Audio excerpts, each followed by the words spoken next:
A noite dos OVNIs se mantém como um dos maiores mistérios da ufologia do Brasil. No dia 19 de maio de 1986, 21 pontos luminosos foram vistos no céu de São José dos Campos.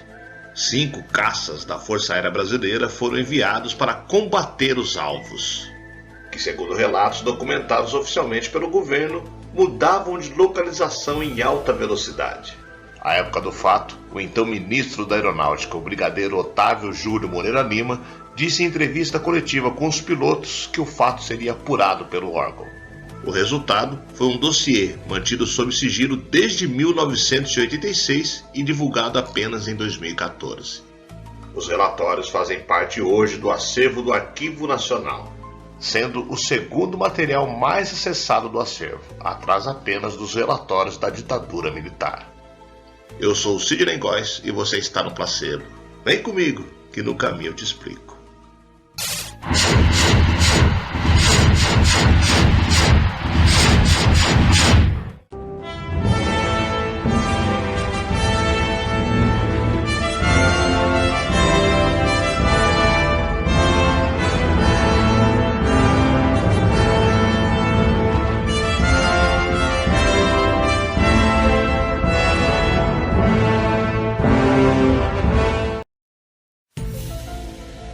No Brasil, aconteceu um dos casos com maior quantidade de evidências onde a Força Aérea se viu diretamente relacionada com o fenômeno OVNI.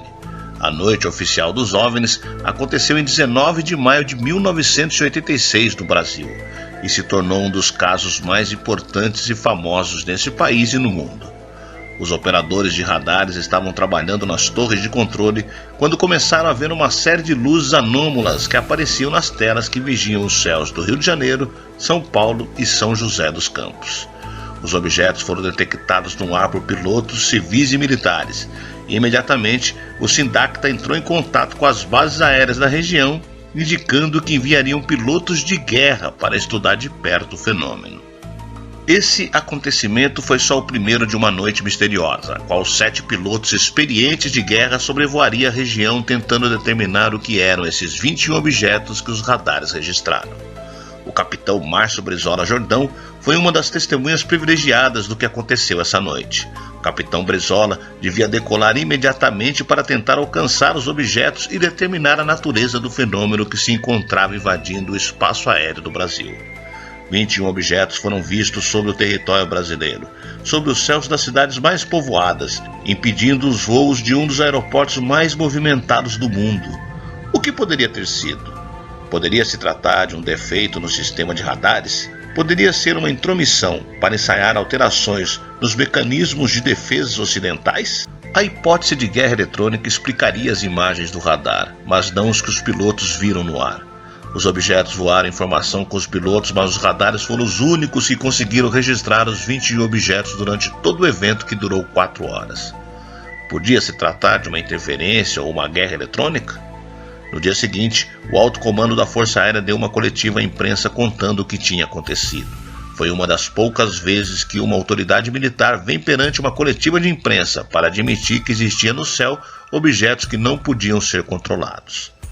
Mas o relatório prometido só foi revelado quase 30 anos depois. Por que se ocultaram as conclusões? O que realmente aconteceu na Noite Oficial dos OVNIs? A Noite Oficial dos OVNIs continua cheia de mistérios. Porém, mesmo com dúvidas, uma coisa ficou clara. A Força Aérea Brasileira ampliou recursos para estabelecer o que estava acontecendo nos céus do seu país, e chegou à conclusão de que se tratava de objetos voadores não identificados com movimentos inteligentes. O que aconteceu na Noite Oficial dos OVNIs demonstrou aos peritos que os militares estavam interessados em investigar o fenômeno, mas que as conclusões não eram reveladas. Os ufólogos brasileiros procuraram pressionar o governo e os militares. Os segredos de 60 anos de investigações oficiais estavam a ponto de serem revelados. Decididos a conhecer a verdade e baseando-se nos testemunhos de militares que tinham investigado os casos, os ufólogos do Brasil começaram uma campanha para ter acesso à informação oficial. A campanha começou a juntar assinaturas em toda a população e teve uma ampla difusão nos meios de comunicação massivos. A Força Aérea Brasileira começou a ceder ante a pressão pública. Os ufólogos não ficaram satisfeitos com essa primeira reunião e saíram sem material, mas com a promessa de que todos os documentos existentes seriam revelados. Mas passaram-se anos para que os arquivos não fossem mais confidenciais. Em 2010, a Força Aérea tomou uma decisão que surpreenderia todos os envolvidos, liberando parcialmente alguns documentos.